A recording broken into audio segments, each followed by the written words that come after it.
Okay, what about businesses who seem to have a high turnover of staff? They can't keep their staff. What can they do? What things can they put in place to keep their staff? Okay, so I've worked with some businesses have a huge turnover of staff, and normally they're not very good businesses.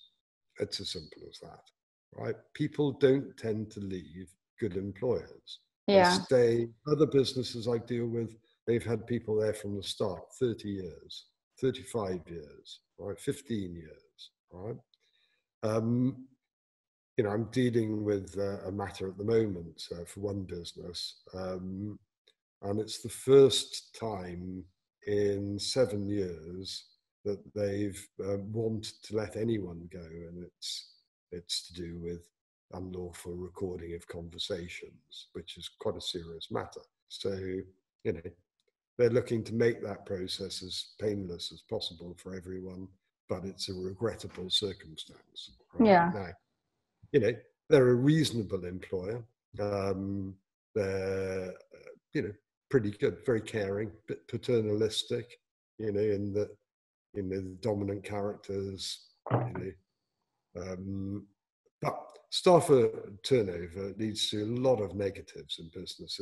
Additional costs in recruiting, the time spent for key staff, the overload of working on of work for the people who are still there, trying to cover whilst you're trying to recruit, management time, possible recruitment fees, the business loses skills and productivity, long-term loyalties are eroded, good staff feel unsettled. So there's so many factors involved in looking at necessary staff retention. So what are the businesses that are really successful at keeping their staff? Well, for a start, they've got clear direction.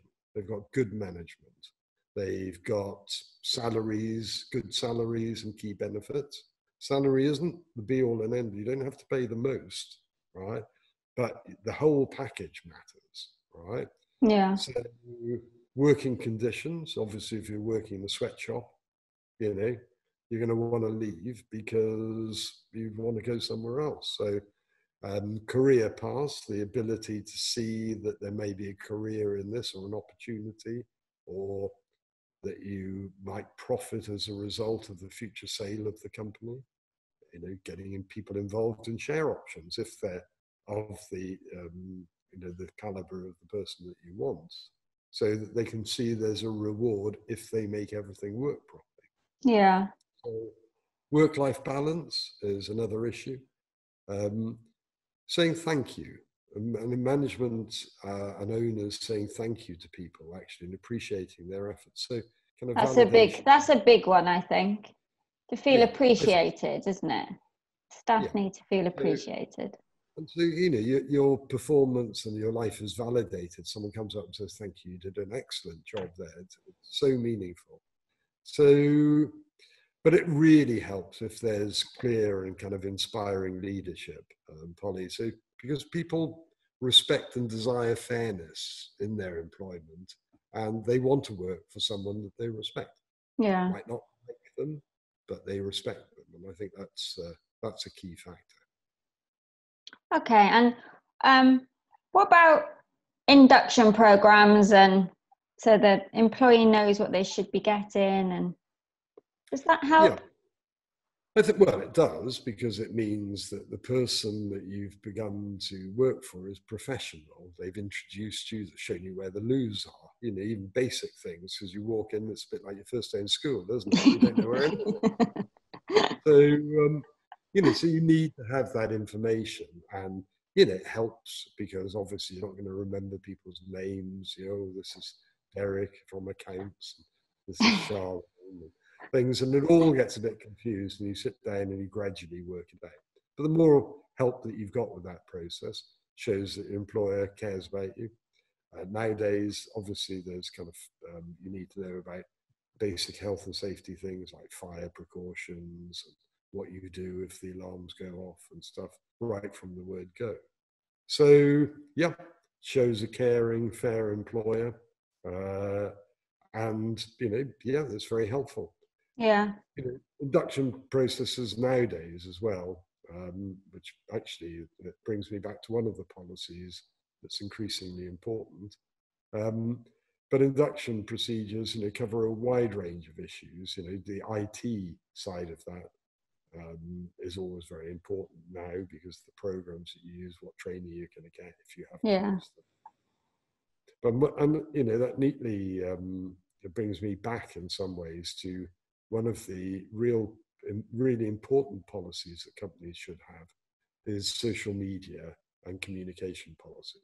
Yeah. And the reason for that is manifold, but particularly because people can be working and then putting in the most appalling posts about their fellow workers on site. They think that somehow that's their private business, when we all know that it really isn't, and causes all sorts of problems. Now, I've done dismissals quite a few years, well, about 8 years ago. There was a spate of people putting posts on social media saying things like "thrown a sickie, gone to Alton Towers," when they're their so-called friends. I mean, the most crazy thing. That's actually true example. Oh my God. And that person was given the final written warning. He cancelled all his social media accounts and ended up leaving about 3 months later on a different matter, because so that's something you put in your employee contract. We have a separate contract, social media contract. You can have, yeah, or you can include it in your, one of the particular policies, if you like, because it's important. Often now referred to within main employment contracts of the type that you can buy in as well. So, easy enough to do, but, some businesses, pay attention to it, some don't. Some, they it doesn't matter for.